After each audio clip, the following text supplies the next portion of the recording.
नमस्कार बंधुरा আমার রাষ্ট্রকৃষ্ণ চ্যানেলে সবাইকে স্বাগতম। তো আজকে 2024 সালের ধনুরাশি নিয়ে আলোচনা করব। ধনুরাশি জাতক জাতিকাদের কিন্তু বছরটি খুবই আশাপূর্ণ হবে। তবে রবি মঙ্গল ধনুরাশিতে থাকার জন্য প্রচণ্ড মাথা গরম স্বভাব করে তুলবে। আর এই মাথা গরমের করে কোনো রকম সিদ্ধান্ত, কোনো রকম পদক্ষেপ, কোনো কিছু না করাই ভালো, বিশেষ করে ব্যক্তিগত জীবনের ক্ষেত্রে। কারণ এই রাগ আপনার ব্যবসায়িক ক্ষেত্রে প্লাস আপনার ব্যক্তিগত জীবনে প্রভাব ফেলতে পারে। আর যেহেতু দেবগুরু বৃহস্পতি পঞ্চমভাবে থাকছে, তাই জন্য কিন্তু আয় উন্নতি বৃদ্ধি পাবে, ব্যবসায়ী অগ্রগতি হবে, প্রেমের সম্পর্ক উন্নতি হবে। ধনুরাশি জাতক জাতিকাদের কিন্তু সন্তান সংক্রান্ত কোনো সুখবর বা সন্তান সম্ভাবনা হতে পারে।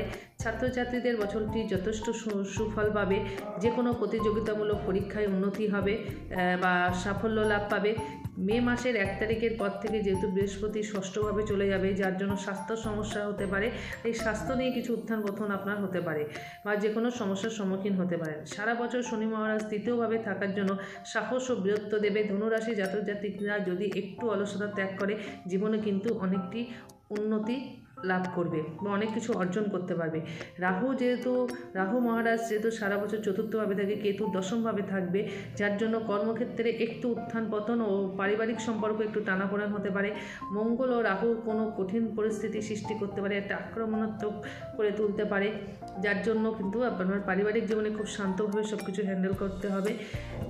ধনুরাশি জাতক জাতিকাদের যারা চাকরিজীবী আছেন, তাদের চাকরি নিয়ে একটু চিন্তায় থাকবে, একটু চড়াই উতরাই থাকবে। তৃতীয়ভাবে শনি ও রাহু চতুর্থভাবে থাকায় পারিবারিক জীবনে একটু উত্থান পতনের ইঙ্গিত দেয়। বিবাহিতের জন্য বছরটি শুরুটা একটু দুর্বল থাকবে, তাদের স্বামী স্ত্রীর মধ্যে একটু বিবাদ হওয়ার সম্ভাবনা আছে, বিশেষ করে বছরের শেষের 3 মাস তো এর প্রভাব বৃদ্ধি পায়। তো বন্ধুরা খুবই সাবধানে থাকবেন, সতর্ক থাকবেন। ব্যবসায়ীদের জন্য বছরটি খুবই অনুকূল। শুক্র ও বুধ দ্বাদশভাবে থাকার জন্য একটু ব্যয় বৃদ্ধি পাবে, কিন্তু বৃহস্পতি প্রথমার্ধে আয় ব্যয়ের ভারসাম্যটা বজায় রাখবে এবং সারা বছরের জন্য যথেষ্ট আয় দিকটা ব্যালেন্স রেখে দেবে। চতুর্থভাবে রাহু ও দশমে কেতু থাকার জন্য যে কোনো সংক্রমণ রোগের আক্রান্ত হওয়ার সম্ভাবনা আছে। ধনুরাশি জাতক জাতিকাদের স্বাস্থ্য এবং পারিবারিক জীবনে একটু চিন্তার বিষয় থাকবে। তো বন্ধুরা অবশ্যই আপনাদের কুষ্টিটা বিচার করে দেখবেন। কোনো অশুভ গ্রহ থাকলে অবশ্যই সেটা প্রতিকার করবেন। সবটাই যে রাশির উপরে ডিপেন্ড করতে হবে তা না, রাশি অনেকটাই এফেক্ট ফেলে, কিন্তু নিজেদের কুষ্টিটা অবশ্যই বিচার করে দেখবেন। যে গ্রহ খারাপ আছে সেটা প্রতিকার করবেন, কারণ তার মধ্যে যদি কোনো কিছু খারাপ থাকে, রাশিতেও যদি খারাপ থাকে, তো সেটা বেশি করে এফেক্ট ফেলে।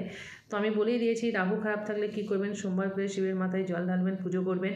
মঙ্গলবারে হনুমান চালিসা পাঠ করবেন। মঙ্গল খারাপ থাকলে, যেহেতু এবছর ধনুরাশি রবি আর মঙ্গলটা একটু ধনুরাশিতে থাকার জন্য মাথা গরমের ভাবটা থাকবে, তো রবির জন্য প্রতিদিন সূর্য প্রণাম করবেন, সূর্য মন্ত্র জপ করবেন।